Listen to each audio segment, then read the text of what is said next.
네. 저는 어렸을 때 태어날 때부터 귀신을 보고 살았어요. 특히나 친할머니께서도 신당을 모셨었고 가쪽에서는 대대로 무당을 해오던 집안이었다는 거. 그래서 좀 헛말도 많이 했었고 야 너 조심해 좀 이상하다. 로또를 맞은 거예요. 5천만 원.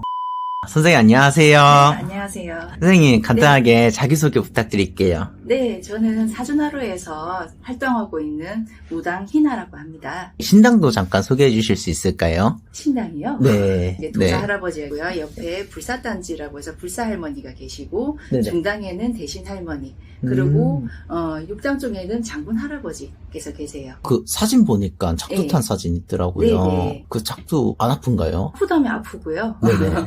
그때는 제가 제정신이 아니기 때문에 만약에 부정이 꼈다거나 어떤 문제로 인해 가지고 피를 보는 경우도 있기는 하지만 제가 진적 때 작두를 타게 되면은 그때는 즐거워요. 너무 즐겁고 너무 시원하고 거기서 내려오기 싫을 정도인데요.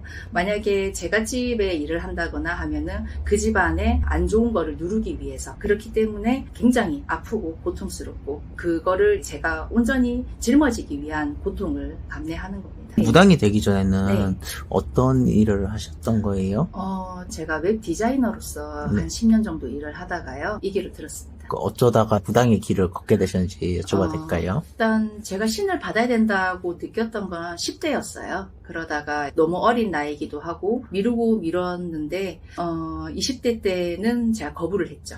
거부를 하고서 그러고 이제 결혼을 하고 아이가 굉장히 많이 아팠어요. 저도 많이 아픈 상황이었고 아이가 죽을 뻔한 적도 있고 그러다가 제가 정신이 나가버리더라고요. 더 이상은 일상생활을 할 수 없을 정도로 몸도 많이 아팠었고 이거는 거부할 수 없는 거다. 그래서 모든 걸 포기하고서 이 길을 들었습니다. 10대 때부터 받아야겠다고 네. 생각이 드셨다고 했잖아요. 네. 근데 그 나이에 그런 생각하기 쉽지가 않잖아요. 네. 저는 어렸을 때 태어날 때부터 귀신을 보고 살았어요. 아. 특히나 뭐 친할머니께서도 신당을 모셨었고 제가 이 길 들고 알게 되었지만 외가 쪽에서는 대대로 무당을 해오던 집안이었다는 걸 알게 되었거든요. 그래서 좀 헛말도 많이 했었고 야 너 조심해 좀 이상하다. 아니면 너 괜찮아?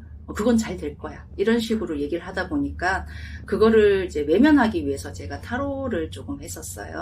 근데 타로를 펼쳐두고서 신점을 보고 있는 거예요. 조금 기억이 남는 건 회사 생활을 할 때 동료를 타로 카드를 봐준 적이 있었어요. 근데 다음 달에 큰 돈이 생긴다. 돈을 가져라. 그 사원이 카카오에서 그 스티커라고 하나? 이모티콘. 이모티콘. 네. 그거를 냈던 상황이라서 그걸로 돈을 버는 줄 알았는데요. 그게 아니고 로또를 맞은 거예요. 5천만 원. 네. 그런 적이 있었어요.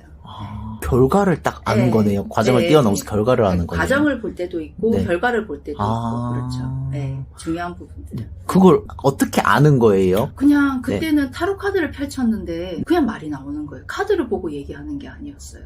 그냥 말이 나오는 그냥 거예요? 말이 나와요. 신령님들 목소리가 들리는 그런 게 게 아니라 아니고 그냥 아는 제가 거예요? 얘기하는 거예요. 그래서 네. 타로를 볼 줄 아는 사람이 제 앞에서 얘기를 하다가 도대체 이 카드에 그런 의미가 어디 있냐고 네. 묻는데도 그냥 저는 얘기를 하고 있어요. 근데 그거를 아니라고 할 수가 없는 거예요. 너무 맞아떨어지다 보니까 어떤 사람은 타로를 봐달라고 해서 애정운을 봐줬는데 처음에는 믿지 못하는 거예요. 좋지 않은 결과가 나온 거죠. 그래서 그러면 카드를 다시 뽑아봐라. 만약에 정말 똑같은 이야기라면 똑같은 카드가 나올 거다. 그 사람 5번을 뽑았는데 똑같은 카드가 5번이 나왔어요. 진짜요? 나중에는 얼굴이 파랗게 질려가지고 도망을 갔었어요. 그러면은 그렇게 네. 하면은 신내림을 굳이 받아야 되나요?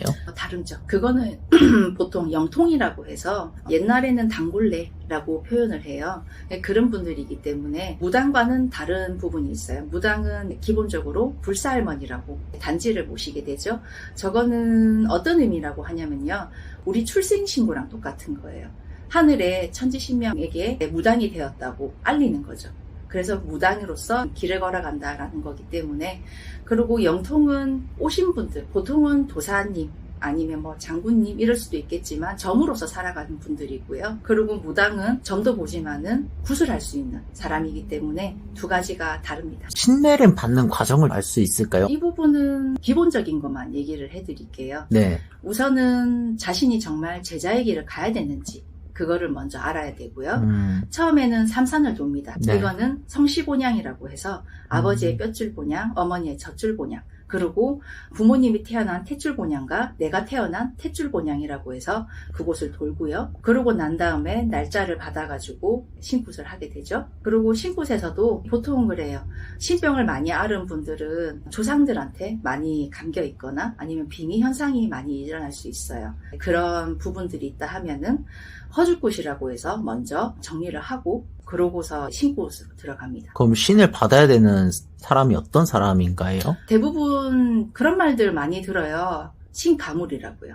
근데 신가물 중에서도 집에서 대대로 내려오는 집도 있겠지만 팩트로만 얘기를 하자 하면 집안에 벌전이 많기 때문에 이거를 제대로 정리를 하지 못한다거나 다시 시작해야 되는 경우가 있다 하면은 그럴 때는 보통 제자의 길로 들어서게 됩니다. 벌전이 네. 뭐죠? 집안 대대로 내려오는 죄죠. 아. 알고도 지은 죄, 모르고도 지은 죄 이런 것들이 있습니다. 선생님도 그런 과정을 거쳐가지고 무당이 되신 건가요? 저는 조금 네. 다르기는 했었어요. 일단 처음에 말씀드렸던 영통 부분에서도 귀신을 본다고 얘기를 드렸잖아요. 할머니께서 제가 고등학생 때 돌아가셨는데 영을 보다 보니까 할머니께서 제 옆에 계속 계신 거예요. 그러다 보니 가족들이 뭐 낙골당에 인사를 간다든지 제사 때 절을 한다든지 할 때 저는 할머니 옆에 있는데 왜 절을 해야 되냐고 저기에 그런 식으로 많이 말을 했었죠.